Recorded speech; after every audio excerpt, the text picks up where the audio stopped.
प्रियजनों, आज मैं फिर से आपका प्रभु के पवित्र नाम में स्वागत करना चाहती हूँ और दिल से आपका अभिनंदन करती हूँ कि आज आप हमारे साथ सबसूत के पाठ के अध्ययन में मौजूद हो सकते हैं।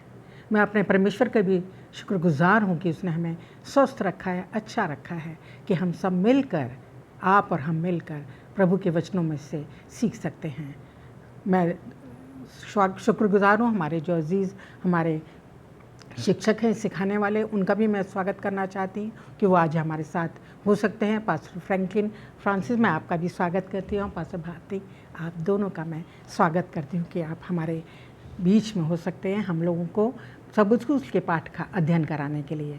दर्शकों, आज हम जो हैं 2021 के तीसरे त्रिमास में प्रवेश कर रहे हैं और उसका जो आज हम पहले पाठ का अध्ययन करेंगे, जिसका शीर्षक है मसीह में विश्राम।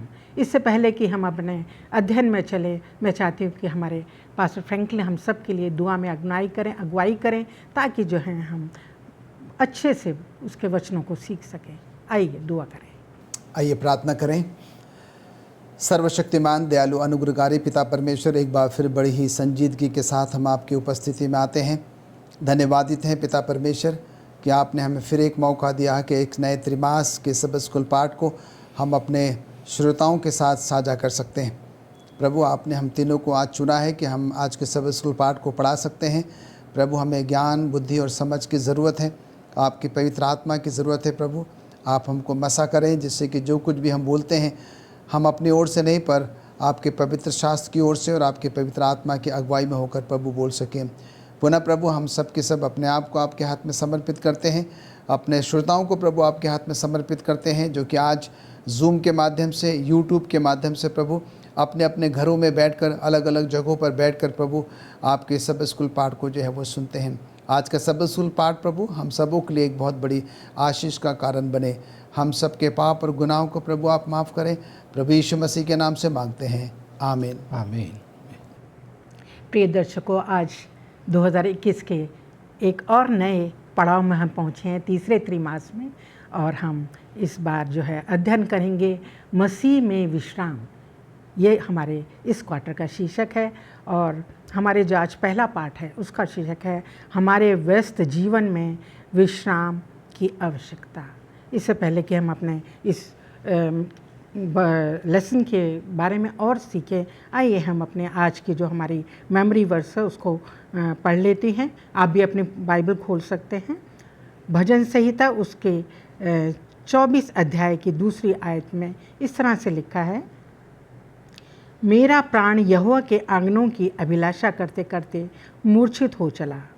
मेरा तन मन दोनों जीवते परमेश्वर को पुकार रहे। प्रभु के इस वचन के पढ़े और सुने जाने पर हम सबको आशीष मिले। जैसा कि हमारा टाइटल से ही आप जो हमारा शीर्षक है उससे आप समझ सकते हैं, विश्राम की आवश्यकता। प्रियजनों, जो हम लेसन स्टडी में हम आज पहला पाठ पढ़ रहे हैं उसमें जो पहला दृश्य दिखाया गया है वो एक परिवार के बारे में दिखाया गया है। मेरी और जोश एक परिवार है और उनके बच्चे हैं। वो दोनों ही दिखाया गया कि अपने दिन भर के कामों में बहुत ज़्यादा व्यस्त हैं। सबत शुरू होने को है। मेरी और जोश, मेरी जो है वो अपने घर के कामों को संभालने में व्यस्त है। वो देखती है कि बच्चों का खिलौने बिखरे हुए हैं, रसोई का सामान बिखरा हुआ है और वो बहुत दुखी हो जाती है। और उसकी छोटी बेटी जो है वो बीमार है और उसने जो है सबत स्कूल के चर्च में वायदा किया है कि जो है वो लोगों का अभिनंदन करेगी, ग्रीट करेगी लोगों को जाके। परंतु जब वो देखती है सब काम को फैला हुआ तो वो जल्दी जल्दी अपने काम को निपटाने की कोशिश करती है। उसको ये महसूस होता है कि काश कितना अच्छा है कि अब सबत आने को है और जो है मैं उसमें विश्राम कर पाऊँगी, परमेश्वर के साथ अपना समय बिता पाऊँगी। उसी तरह उसका पति जो है वो भी व्यस्त है। वो बाज़ार गया हुआ है, बाज़ार से सामान लाने में व्यस्त देखता है, बहुत लंबी लाइन है सामान लेने के लिए और वो अपने दिल में महसूस करता है क्यों आज ही लोग सब जो हैं सारा सामान ख़रीद रहे हैं। फिर रास्ते में उसको बहुत सारे ट्रैफिक का भी सामना करना पड़ता है। फिर वो घर पहुंचता है और वो भी यही सोचता है कि कितना मतलब हम लोग व्यस्त हैं और हमारा अब ये विश्राम का समय है। अजीज़ों, ये ऐसा जीवन हम लोग भी महसूस करते हैं। हमारे जीवन में भी ये सब घटता है, जो हम पूरे सप्ताह अपने कार्य में व्यस्त रहते हैं, परंतु हमें सावधान रहने की ज़रूरत है। हमें देखने की ज़रूरत है कि हमें अपने शरीर को आराम भी देना है, अपनी जीवन की व्यवस्था में ना ही खो जाएं, उससे हम बहुत कुछ खो देते हैं। और यही बातों को सोचते हुए हमारे परमेश्वर ने, जो हमसे बेहद प्यार करता है और वो सब कुछ जानता है, हर चीज़ को जानते हुए सृष्टि के समय ही उसने सब्त का भी निर्माण किया, सब्त का दिन दिया ताकि जो है लोग विश्राम कर सकें, रात्रि दी, रात दी ताकि लोग सोकर विश्राम कर सकें, पूरे दिन व्यस्त ना रहें, पूरे हफ्ते व्यस्त ना रहें अपने कामों में, ताकि वो अपने मानसिक और शरीर से अपने आप को जो है एक आराम महसूस कर सकें। इन्हीं बातों को आज हम गहराई से सीखेंगे और आज के अध्ययन में हम चलेंगे और अपने जो हमारे शिक्षक गण हैं उनसे हम सीखेंगे। आइए हम रविवार के पाठ में चलते हैं और रविवार के पाठ का शीर्षक है घिसा हुआ और थका हुआ। मैं पास्टर भारती से जानना चाहूँगी, वो हमें बताएं हमें विश्राम की क्यों आवश्यकता है। ये जो है यहाँ पर जो आज का टाइटल, जो शीर्षक आज के अध्याय का दिया गया है, घिसा हुआ थका हुआ, इसके बारे में अगर हम सोचें तो ये इंसान के लिए, मनुष्य के लिए इस शीर्षक को रखा है।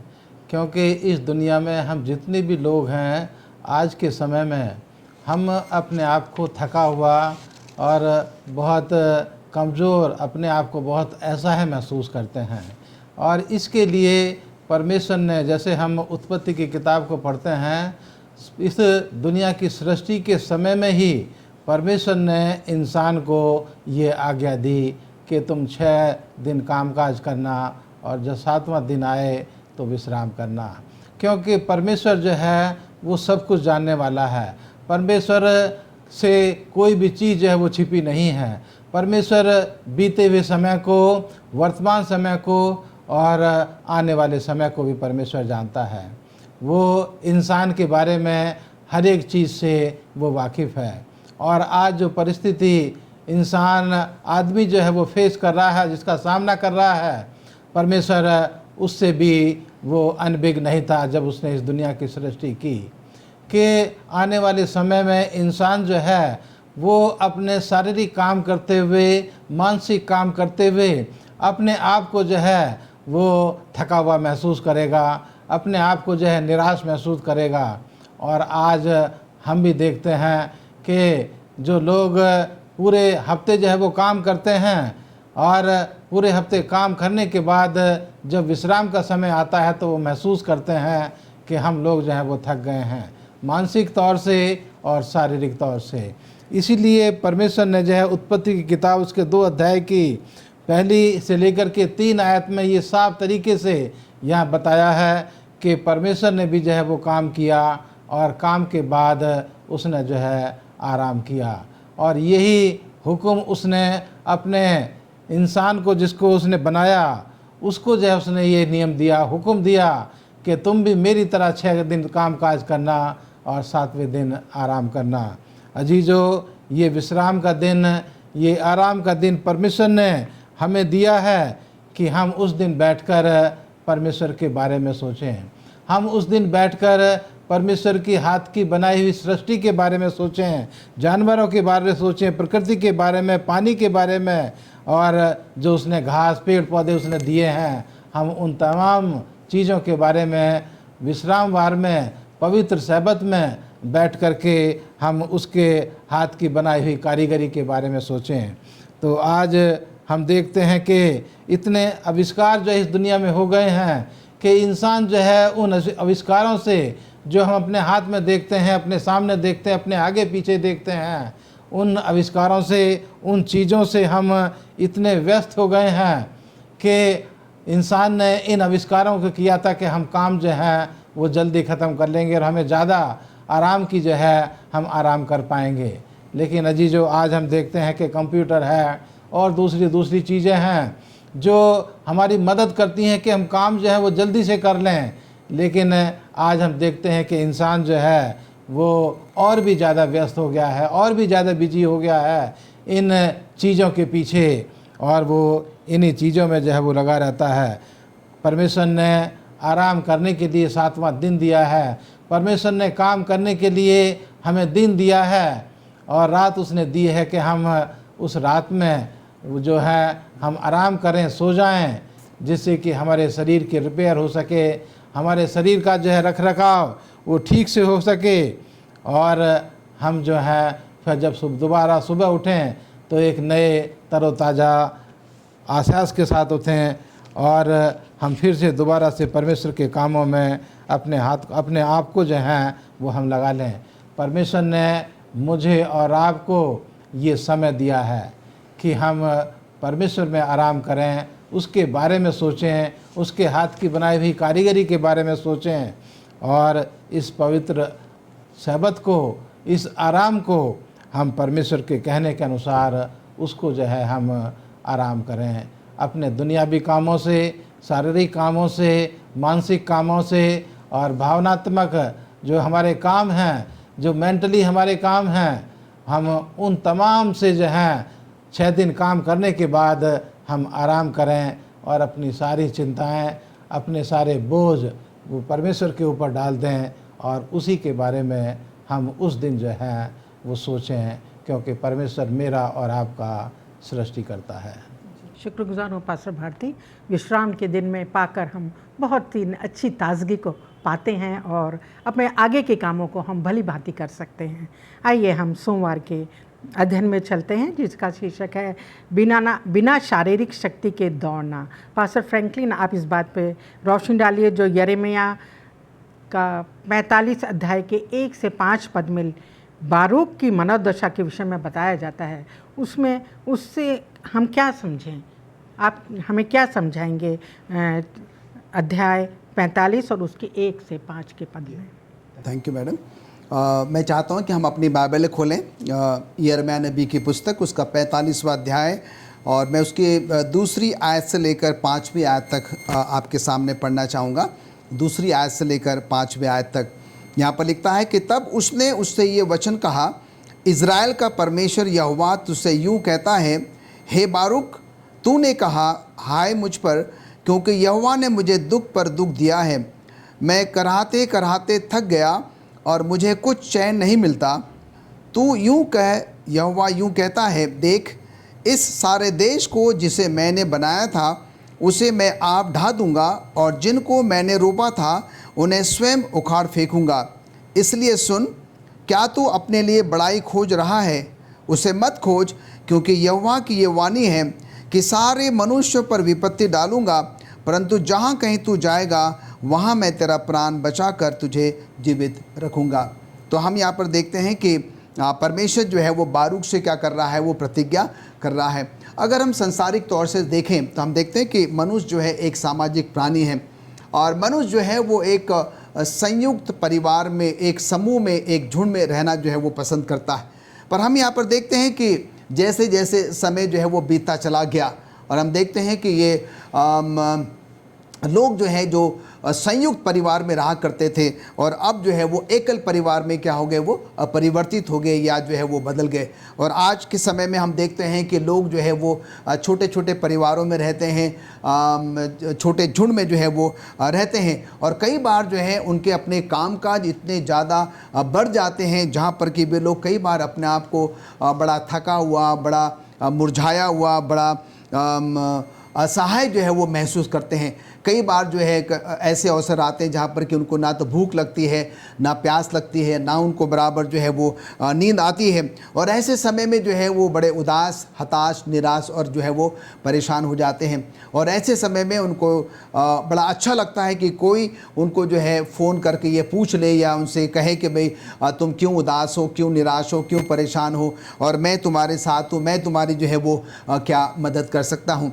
और मैंने अभी आपके सामने जो है ये पढ़कर बताया है यिर्मयाह नबी जो यिर्मयाह के उसके 45वें अध्याय में जो है जो बारूक परमेश्वर जो है बारूक से जो प्रतिज्ञा कर रहा है उसके बारे में हमने जो है अभी पढ़ा है। अगर आप उसके 44 अध्याय को पढ़ेंगे तो हम यहाँ पर देखते हैं कि परमेश्वर जो है अपने लोगों की उन गलत कामों के कारण, उनके उन गलतियों के कारण जो है, जो बार बार वो मूर्ति पूजा किया करते थे, बार बार परमेश्वर को भूल कर, त्याग कर, छोड़ कर जो है वो मूर्ति पूजा की तरफ जो है वो चले जाया करते थे। बार बार परमेश्वर उनको अपने दासों के द्वारा जो है वो समझाता था, बताता था। जो उसके बावजूद भी हम देखते हैं कि परमेश्वर के लोग जो है वो परमेश्वर से बहुत दूर होते चले गए और इसके लिए परमेश्वर बहुत ज़्यादा नाराज़ हो गया, बहुत ज़्यादा दुखी और बहुत ज़्यादा जो है वो क्रोधित हो गया। और हम यहाँ पर देखते हैं कि बारूक जो है वो 605-604 ईसा पूर्व के समय की बात जो है वो यहाँ पर बता रहा है। यिर्मयाह, परमेश्वर जो है यिर्मयाह नबी के द्वारा जो है अपने संदेश बारूक के द्वारा जो है वो क्या करता है, वो लिखवाता है। और हम यहाँ पर देखते हैं कि यिर्मयाह नबी, परमेश्वर जो संदेश यिर्मयाह नबी से कहता है, यिर्मयाह नबी जो है वो बारूक से कहता है, क्योंकि बारूक जो है उनके लिए एक सहायक के तौर पर काम करता है, एक सेक्रेटरी, सचिव के तौर पर जो है वो काम करता है। और हम यहाँ पर देखते हैं उन सारी बातों को जब बारूक लिखता है तो वो बड़ा उदास, निराश, हताश और परेशान हो जाता है कि भाई अब मेरे लोगों का जो है वो क्या होगा, मेरा जो है वो क्या होगा। और हम यहाँ पर देखते हैं कि हमने अभी जो है वो यिर्मयाह उसके 45वें अध्याय के जो है आखिरी हिस्से में जो है वो पढ़ा है। परमेश्वर जो है बारूक से ये प्रतिज्ञा करता है, उससे ये वायदा करता है कि मैं इन बाकी लोगों को तो नाश करूँगा ही करूँगा, क्योंकि मैं इनसे जो है वो बहुत परेशान हो गया हूँ। पर तू मत डर, तू मत घबरा, तू मत परेशान हो। क्यों? क्योंकि मैं क्या रहूँगा, मैं तेरे साथ जो है वो रहूँगा। मैं एक बार फिर आपके सामने पढ़ना चाहता हूँ। वो कहता है कि क्योंकि यहोवा की वाणी है कि मैं सारे मनुष्यों पर विपत्ति तो डालूँगा, परंतु जहाँ कहीं तू जाएगा वहाँ मैं तेरा प्राण बचाकर तुझे क्या करूँगा, मैं जीवित रखूँगा। तो हम देखते हैं कि परमेश्वर जो है ऐसे विषम परिस्थितियों में भी जो है अपने लोगों को कभी नहीं छोड़ता है। और हम यहाँ पर देखते हैं कि परमेश्वर जो है वो बारूक के मनोदशा को जो है बहुत अच्छे से समझ रहा है कि बारूक जो है वो अपने लोगों के बारे में कितना चिंतित है, अपने बारे में जो है वो कितना जो है वो चिंतित है। पर हम देखते हैं कि इन चंद आयतों से जो है वो हमें ये समझ में आता है कि जब हम परमेश्वर पर भरोसा करते हैं, परमेश्वर पर अपने आप को समर्पित करते हैं, तो हम चाहे कितने भी कठिन दौर से भी क्यों ना गुजरें, परमेश्वर का ये वायदा है, परमेश्वर की ये प्रतिज्ञा है कि परमेश्वर जो है वो हमारे साथ साथ रहता है। और यही वायदा जो है यिर्मयाह नबी जो है बारूक के माध्यम से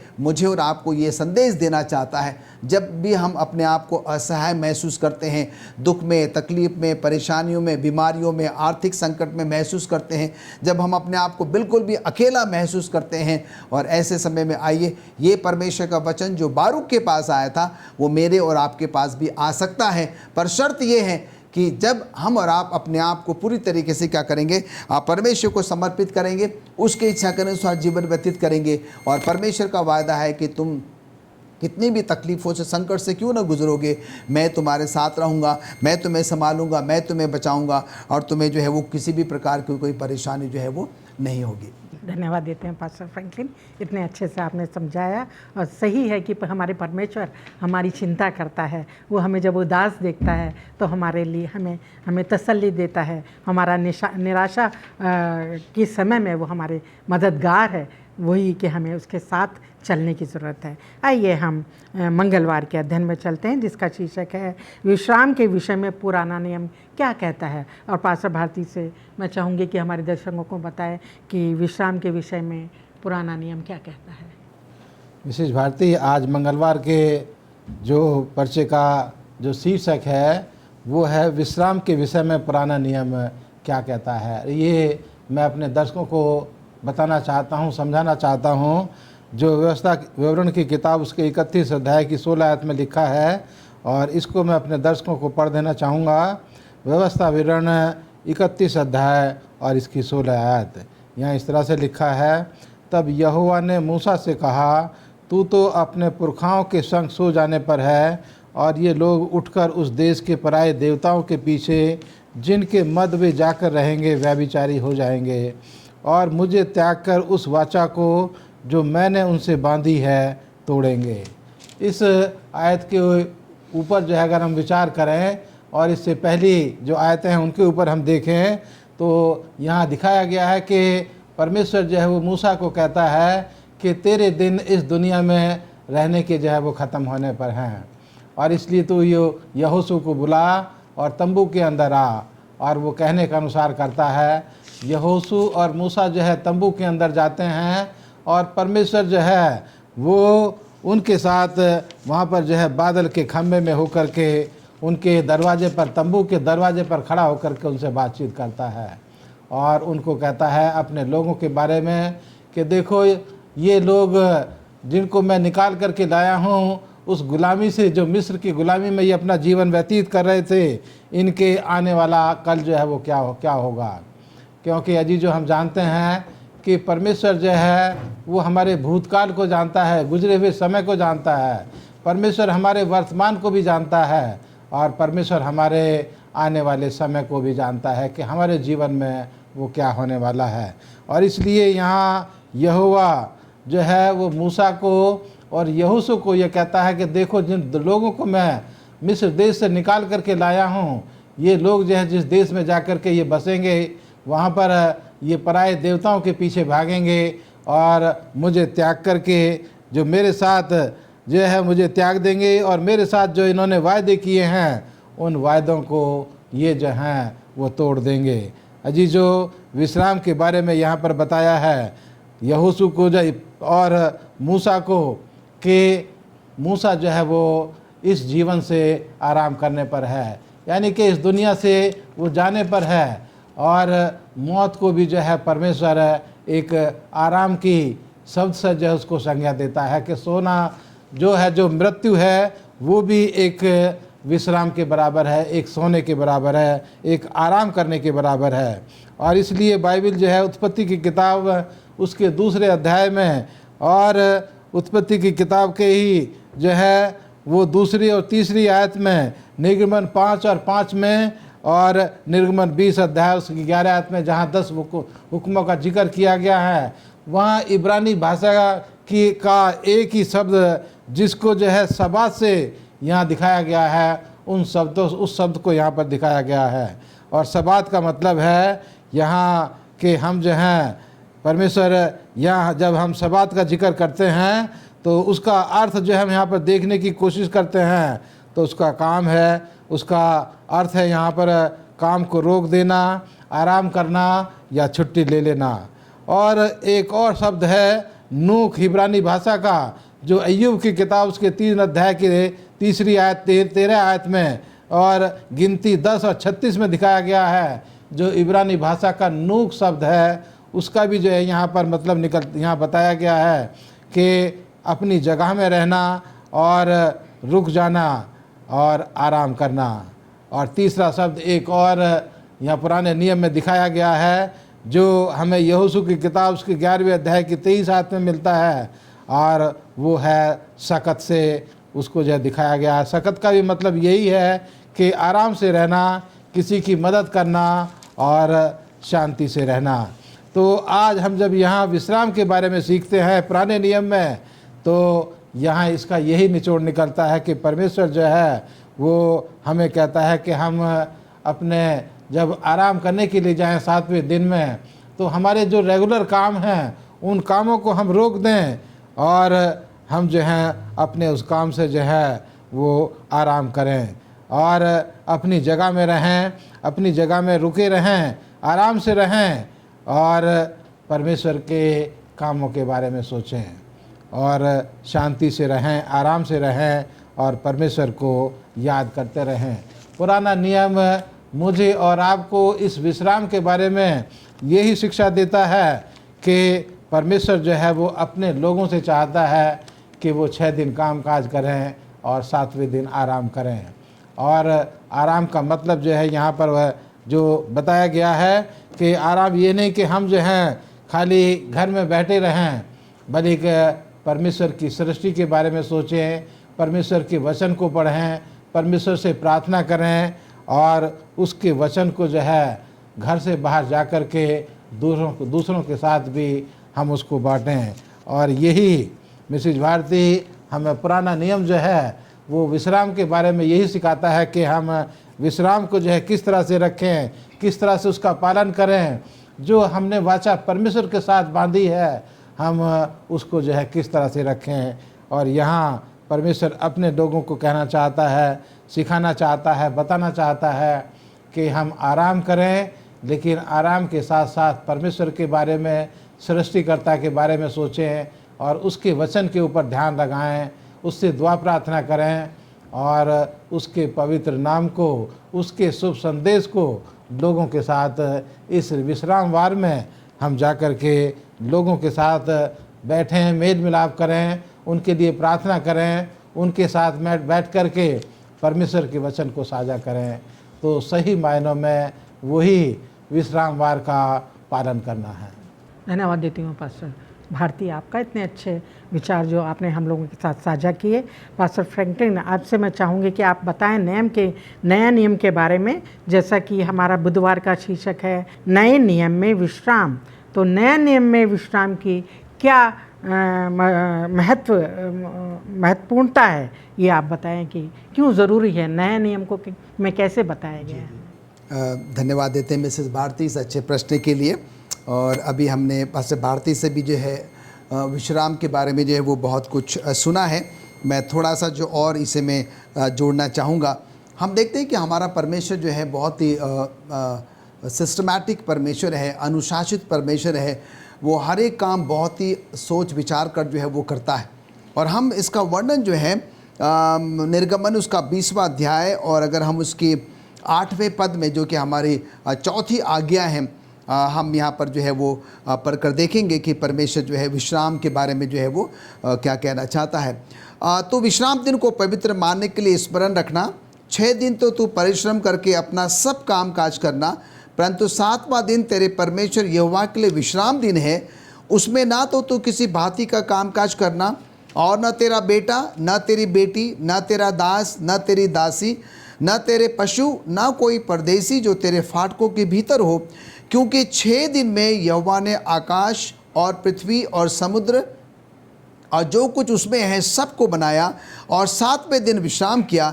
इस कारण यहोवा ने विश्राम दिन को आशीष दी और उसको पवित्र ठहराया। तो हम यहाँ पर देखते हैं कि हमारा परमेश्वर जो है कि बहुत ही सिस्टमैटिक परमेश्वर है, अनुशासित परमेश्वर है, और उसने हमें आपको जो है वो 6 दिन में अपने सारे कामों को करने के बाद जो 7वां दिन है उसमें क्या करना, विश्राम करने की जो है वो हिदायत दी है, सलाह दी है। मैडम, आपका प्रश्न ये था कि क्या विश्राम हमारे लिए ज़रूरी है, क्या विश्राम जो है हमारे लिए जो है वो क्या महत्व रखता है। और हम यहाँ पर देखते हैं कि जैसे परमेश्वर ने क्या किया, 6 दिन काम किया, कड़ी मेहनत करी, सब कुछ बनाया, और 7वां दिन क्या किया, उसने अपने सारे कामों से जो है वो विश्राम किया। अब यहाँ पर सवाल उठता है कि क्या परमेश्वर को विश्राम की ज़रूरत थी? बिल्कुल भी नहीं। हम देखते हैं कि परमेश्वर ने हर एक काम जो है वो मनुष्य को ध्यान में रखते हुए जो है वो किया है। और 6 दिन काम करने के बाद जो 7वां दिन था, हम देखते हैं कि उसने विश्राम किया, जिससे कि मनुष्य जो है आने वाले समय में वो भी क्या करे, और 6 दिन कड़ी मेहनत करे अपने लिए, अपने परिवार के लिए, अपने समाज के लिए। पर जो 7वां दिन है, जो कि विश्राम का दिन है, परम विश्राम का दिन है, वो प्रभु परमेश्वर के पास जाए और अपने सारे कामों से क्या करें, वो विश्राम करें। अगर हम नए नियम में जाएँ तो हम यहाँ पर देखते हैं कि नए नियम के जो लेखक गण हैं अक्सर जो है एक ग्रीक शब्द का जो है वो उपयोग करते हैं, जिसका नाम है अनापाऊ। और हम देखते हैं कि हिंदी में अगर हम इसको परिभाषित करेंगे, उसको अगर ट्रांसलेट करेंगे तो उसका अर्थ होता है विश्राम करना, आराम करना, या किसी ऐसे कामों से क्या करना है, अपने आप को जो है वो अलग जो है वो रखना, या कुछ नया बनाना, या नए तरीके से अपने काम की जो है वो शुरुआत करना। तो कहने का मतलब यहाँ पर ये है कि परमेश्वर जो है विश्राम शब्द को जो है वो बहुत ही ज़्यादा क्या कर रहा है, वो महत्व दे रहा है, क्योंकि परमेश्वर ने हम सबों की रचना जो है वो ऐसे करी है। चाहे आप हमारी आँख ले लें, कान ले लें, मुँह ले लें, पेट ले लें, शरीर का हर एक अंग जो है अगर वो अपने सीमा से ज़्यादा काम करता है तो वो क्या हो जाता है, थक जाता है, और उसको जो है वो आराम की जो है वो ज़रूरत पड़ती है। अब ये सवाल उठता है कि क्या परमेश्वर का वचन में जो है वो विश्राम के बारे में हमें कुछ बताता है? मैंने निर्गमन में से आपको पढ़ के बताया। अब हम देखते हैं कि मत्ती 11 अध्याय और उसके 28वें पद में क्या लिखता है। लिखता है कि हे परिश्रम करने वालों और बोझ से दबे हुए लोगों, मेरे पास आओ, मैं तुम्हें क्या करूंगा, विश्राम दूंगा। तो हम यहाँ पर ये भी देखते हैं फिर प्रभु यीशु मसीह क्या कर रहे हैं, हम सबों को ये सलाह दे रहे हैं कि हे परिश्रम करने वालों और बोझ से दबे हुए लोगों, मेरे पास आओ, मैं तुम्हें क्या करूंगा, विश्राम दूंगा। अगर आप क्या कहना चाहिए, लूका 23:56 में भी पढ़ेंगे तो वहाँ पर भी फिर जो है वो विश्राम के बारे में जो है बात की गई है। यहाँ पर फिर एक ग्रीक शब्द का जो है उपयोग किया गया है, हिचकियाज़ो, और हम देखते हैं कि इसका जो मतलब होता है विश्राम करना, आराम करना। और उसके बाद अगर हम थोड़ा और अगर आगे को बढ़े, इब्रानियों 4:4 में हम यहाँ पर देखते हैं कि फिर 7वें दिन में विश्राम करने की जो है वो बात पाई जाती है। कहने का तात्पर्य यहाँ पर ये कि बार बार जो है प्रभु परमेश्वर हम सबों को जो है ये सलाह देते हैं, ये कहना चाहते हैं कि जब हम संसारिक तौर से जो है अपने कामकाज करते हैं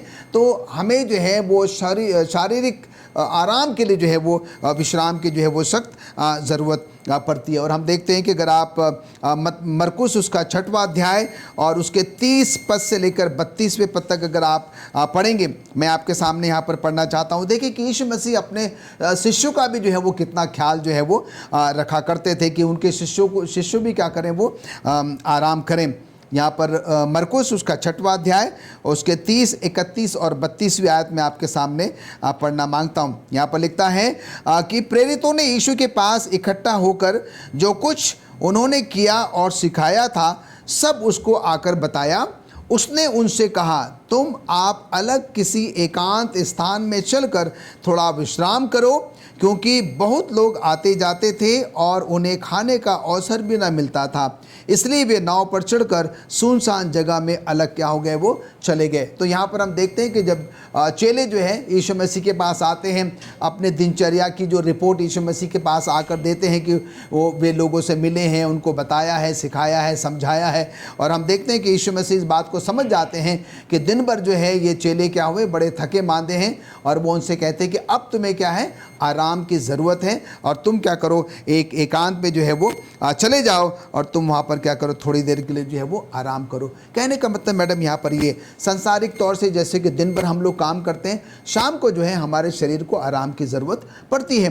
परमेश्वर ने पूरे 6 दिन में दुनिया को बनाया, 7वें दिन में जो है प्रभु ने अपने सारे कामों से क्या किया, विश्राम किया। और वैसे ही जो है पास्टर भारती ने भी हमें उन सारी बातों को जो है बहुत अच्छे तरीके से बता दिया है कि हमें जो है सबत के दिन में जब हम विश्राम करते हैं, वो विश्राम का दिन होता है, अपने आप को आराम देने का दिन होता है। उसके साथ ही साथ जो है हम क्या कर सकते हैं और क्या जो है वो नहीं कर सकते हैं। तो अंततः जो है विश्राम हम सबों के लिए जो है वो अति आवश्यक है अपने सारे कामों से, जिससे कि हमारा शरीर भला चंगा स्वस्थ रहें और हम बड़े खुशी और आनंद के साथ प्रभु परमेश्वर के साथ समय व्यतीत कर सकें।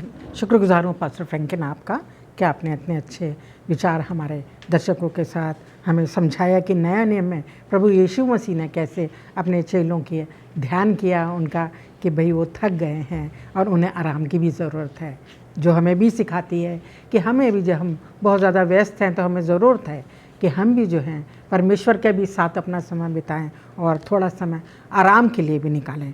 आइए हम जो हैं अपने गुरुवार के अध्ययन में चलते हैं, और पास्टर भारती से मैं चाहती हूँ वो बताएं। हमारे गुरुवार का शीर्षक है, कैन हमेशा भटकता रहा लेकिन कभी विश्राम नहीं किया। पास्टर भारती आप बताएं, कैन पृथ्वी पर जगह जगह क्यों भटकता रहा? मिसेज भारती, बृहस्पतिवार का जो हमारा शीर्षक है, और उसमें ही जो है शीर्षक में ये सवाल दिया गया है कि कैन पृथ्वी पर जगह जगह क्यों भटकता रहा।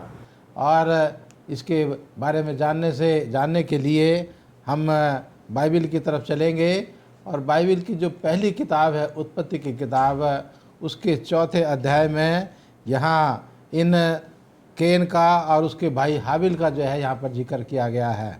और इस 4थे अध्याय में जो है हम पाते हैं कि जब वो बागे अदन से ये परिवार को बाहर निकाल दिया गया और वो पृथ्वी पर रहने लगे, और यहाँ हम देखते हैं कि कैन जो है वो खेती बाड़ी करने लगा, हाबिल जो है वो अपने परिवार की जो भेड़ बकरियाँ थीं उनकी देखभाल करने लगा।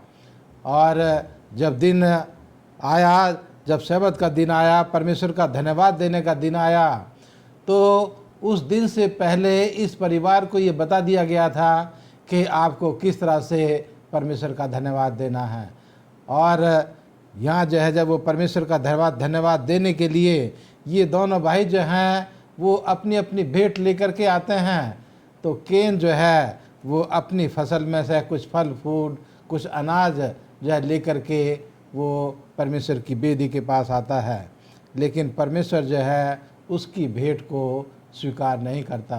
और हाबिल की भेंट जो परमेश्वर के कहने के अनुसार वो भेंट लेकर के आया था, उस भेंट को जो है परमेश्वर स्वीकार करता है। और ये समय होता है कि केन जो है वो परमेश्वर की आज्ञा का उल्लंघन करता है, परमेश्वर की कही हुई बात के ऊपर वो विश्वास नहीं करता, परमेश्वर की कही हुई बात का वो पालन नहीं करता। यानी ये दिखाता है कि वो परमेश्वर में उसका भरोसा जो है वो नहीं है। वो अपनी मर्जी से जो है जो करना चाहता है वो करना चाहता है, क्योंकि परमेश्वर ने उसको कहा था कि खून की भेंट लेकर के आना, लेकिन वो अपनी मर्जी से अपने फल फूट जो है वो लेकर के आता है। और उसी का कारण होता है कि उसके बाद जो है वो अपने भाई को कत्ल कर देता है, जान से मार देता है। और उसी ग्लानि में, उसी अपराध बोध में वो उस जगह से भाग जाता है। और उसके बाद जो है वो अपने पूरी ज़िंदगी वो भागता ही रहता है। और ये इसलिए होता है क्योंकि वो परमेश्वर में विश्वास नहीं करता।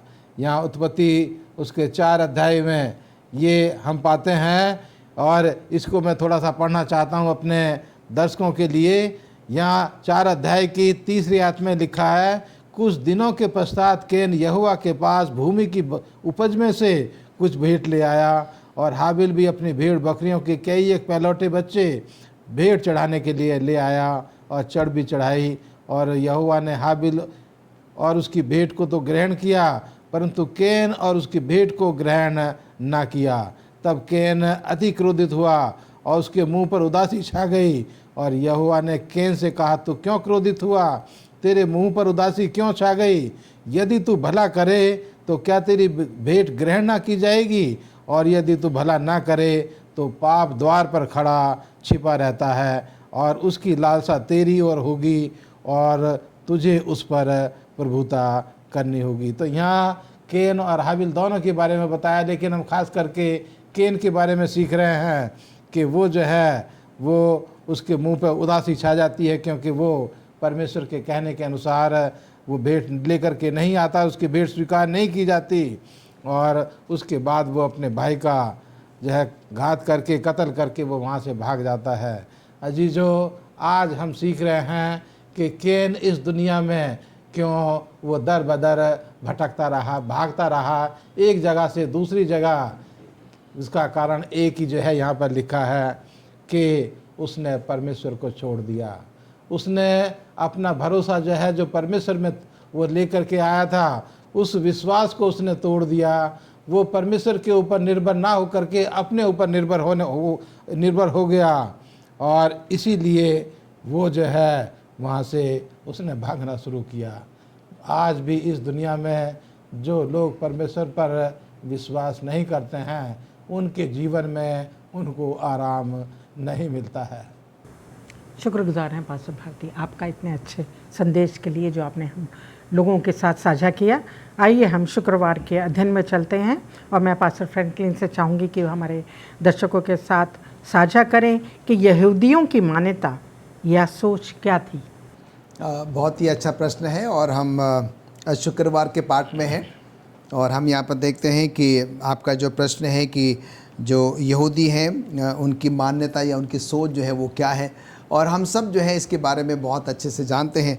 हम देखते हैं कि यहूदी जो है अपने आप को बहुत ही ज़्यादा धर्मी, बहुत ही ज़्यादा ज्ञानी और बहुत ही ज़्यादा पवित्र जो है वो समझा करते थे, और उनका मानना ये था कि जो कुछ भी वो करते हैं उनके ज्ञान पर आधारित होता है, उनके अच्छे व्यवहार पर, उनके अच्छे कामों पर जो है आधारित होता है, और उसी बात को ध्यान में रखते हुए जो है वो क्या करते थे, अपने कामों को जो है वो पूरा किया करते थे। और हम यहाँ पर देखते हैं कि दुख की बात ये है, सब कुछ जानने के बावजूद भी जो है वो अपने स्वयं पर निर्भर रहते थे, जबकि उनको प्रभु परमेश्वर पर जो है वो निर्भर रहने की जो है वो ज़रूरत थी। अपने आप को जो है वो धार्मिक कामों में इतना ज़्यादा व्यस्त जो है वो बना दिया करते थे, और उनको लगता था कि जो कुछ भी हम कर रहे हैं वो सब कुछ भी क्या है कि हम अपने बलबूते पे जो है वो कर रहे हैं। और हम यहाँ पर देखते हैं कि मिसेस एलन जी वाइट जो है मुझे और आपको ये बताना चाहती हैं डिज़ायर ऑफ एजेस 362 पृष्ठ में, और वो यहाँ पर वो कहती है कि कई बार हम सब भी इससे भी जो है ये गलतियाँ हो जाती हैं। हम भी कई बार जो है वो यहूदियों के समान हो जाते हैं।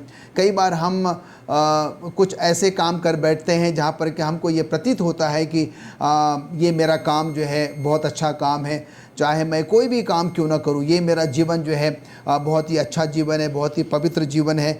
मैं बराबर चर्च जाता हूँ, बराबर दही की चंदा देता हूँ, और समाज के लिए भी मैं जो है वो बहुत कुछ करता हूं। तो कई बार हमारी सोच जो है वो यहूदियों के समान जो है वो हो जाती है कि हम अपने कामों के द्वारा जो है वो क्या करते हैं, परमेश्वर को जो है वो खुश करने की जो है वो कोशिश करते हैं, और हम अपने आप को जो है वो पवित्र समझने की जो है वो कोशिश करते हैं।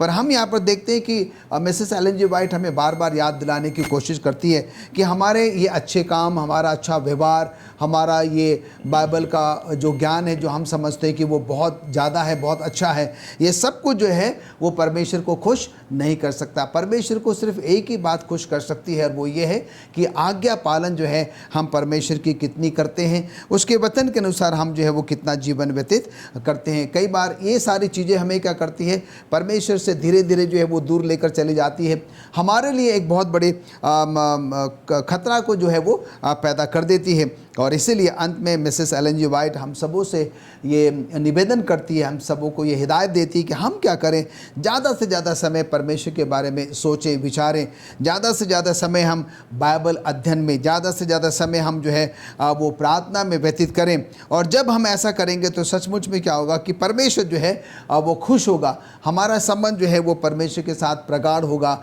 जो है वो मजबूत होगा। तो आइए हम और आप जो है इन यहूदियों के द्वारा जो है अपने आप को जो है वो ना बनाएं। वो अपने आप को बहुत ही पवित्र, पाक और धार्मिक समझते हैं, जबकि जो है उनका जीवन परमेश्वर के वचन से बिल्कुल भी क्या है वो अलग है। हमें जो अगर इस प्रकार की कोई कमियां हैं, हम उसको जो है वो निकालें, हम अपने आप को प्रभु परमेश्वर के पास लेकर जाएं, और पूरी तरीके से जो है हम सिर्फ़ और सिर्फ प्रभु परमेश्वर पर जो है वो आश्रित रहें, निर्भर रहें, क्योंकि हम परमेश्वर के बिना जो है वो कुछ भी नहीं कर सकते हैं। तो आइए परमेश्वर हम सबों को आशीष दे, जब हम इन वचनों को सुनते हैं इस पर चलने की कोशिश करें, जैसे कि सचमुच में परमेश्वर हमारे जीवनों को जो है वो ग्रहण कर सके। मैडम, शुक्रगुजार हूँ पास्टर फ्रैंकलिन आपका कि आपने इतना अच्छे से हमको सबको समझाया। और दर्शकों, ये बहुत ज़रूरी है, परमेश्वर ने जो खुद भी विश्राम किया, 6 दिन का सृष्टि का निर्माण करके 7वें दिन उसने आराम किया, और हमें एक नमूना दिखाया कि हमें भी, जबकि उनको आराम की ज़रूरत नहीं थी, परंतु उन्होंने ये हमें सिखाना चाहते थे कि तुम्हें जो है 7वें दिन आराम करना है, ज़रूरत है, क्योंकि आप पूरे 6 दिन व्यस्त रहोगे। तो ये हमारी शारीरिक, मानसिक और हर तरह से आत्मिक उन्नति के लिए ज़रूरी है कि हम जो हैं रात्रि में हम अपना आराम करें। कई लोग रात्रि में भी अपने समय को दूसरी तरह से व्यस्तता में बिताते हैं। हमें जो परमेश्वर ने आराम का समय दिया है, 7वां जो दिन जो विश्राम का दिया है, उसमें हमें विश्राम की ज़रूरत है, जिससे कि हमें ताजगी का एहसास होता है। जब हम पूरे हफ्ते कार्य करके जब हम आराम करते हैं और जब परमेश्वर के साथ, जैसा कि हमने सीखा, समय बिताते हैं, तो परमेश्वर को भी भला लगता है, और उसकी आज्ञा है ये, उसके आज्ञा का भी हमें पालन करना है, तो हमें उसकी अवज्ञा नहीं करनी है। और ये जो है हमारे लिए बहुत ही भला है, क्योंकि परमेश्वर को हमारी चिंता है, परमेश्वर हमारे जानता है, हमारे थकावट को, हमारी मनोदशा को वो जानता है। और हम अपनी जो धार्मिकता है उस पर भरोसा ना करें, अपने हाथों के कामों पर या अपने को व्यस्त करते हुए उस पर हम भरोसा ना रखें, बल्कि पूरे मन से प्रभु की धार्मिकता पे भरोसा रखें। हमारी धार्मिकता कुछ नहीं है, और जो है हम जो है अपना समय 7वां दिन आराम के में ही बिताएं, ताकि हमें जो है शांति मिले, आराम मिले, और जो हमारे दिलों में जो एक निराशा आ जाती है, हम निरुत्साह हो जाते हैं, वो सब हमारे जीवन से जाए, हमें शांति मिले। और जब हम परमेश्वर के साथ उस 7वें दिन को बिताते हैं तो हम बहुत कुछ शांति पाते हैं, एक ताजगी पाते हैं, और एक बहुत अच्छा अपने आप को महसूस करते हैं। और दूसरों के साथ भी जो परमेश्वर ने हमें सिखाया है, इन बातों को हम उनको साझा कर सकते हैं। प्रिय दर्शकों, मुझे आशा है कि आज का हमारा लेसन आपको अच्छा लगा होगा। परमेश्वर आप सबको आशीष दे। और आज का अध्ययन हम यहीं ख़त्म करेंगे, और मैं चाहती हूँ कि प्रार्थना के साथ ख़त्म करें इसको, और पास्टर भारती से चाहती हूँ कि वो हम सब के लिए प्रार्थना करें। आइए प्रार्थना करें। ये ज़मीन और आसमान के बनाने वाले परमपिता परमेश्वर, इस दुनिया के सृष्टिकर्ता, हम तेरे पास आते हैं, तेरा धन्यवाद देते हैं प्रभु कि तेरा वचन हम पढ़ सकते हैं, और परमेश्वर उसको दूसरों को इस वक्त इस ऑनलाइन मिनिस्ट्री के द्वारा दूसरे लोगों तक पहुंचा सकते हैं। इसलिए परमेश्वर, हमने आज जो कुछ भी सीखा है उस पर तेरी आशीष हो, और हम तमाम को तो समझ और बुद्धि, शक्ति और सामर्थ्य दे कि हम तेरे विश्रामवार में परमेश्वर आराम कर सकें और अपने जीवन को तरोताज़ा बना सकें। हम तेरे ऊपर निर्भर होकर के हम जिंदगी के सफ़र में आगे बढ़ें। और परमेश्वर, क्योंकि तू अपने दुनिया के तमाम लोगों को तूने बुलाया है कि हे बोझ से थके और मांदे लोगों, मेरे पास आओ, मैं तुम्हें विश्राम दूंगा। आज परमेश्वर, ये निमंत्रण तूने दुनिया के तमाम लोगों के लिए दिया है। इसलिए परमेश्वर, हम अपने बोझों को तेरे ऊपर डाल दें और तुझसे विश्राम पाएँ। तू ही हमें विश्राम दे सकता है। हमारे तमाम दर्शकों के साथ हो, उनके कामकाज पर, उनकी रोजी रोटी पर, उनके परिवार पर परमेश्वर तेरी बरकत हो। हम तमाम की अगुवाई कर मसीह के नाम से मांगते हैं, आमीन।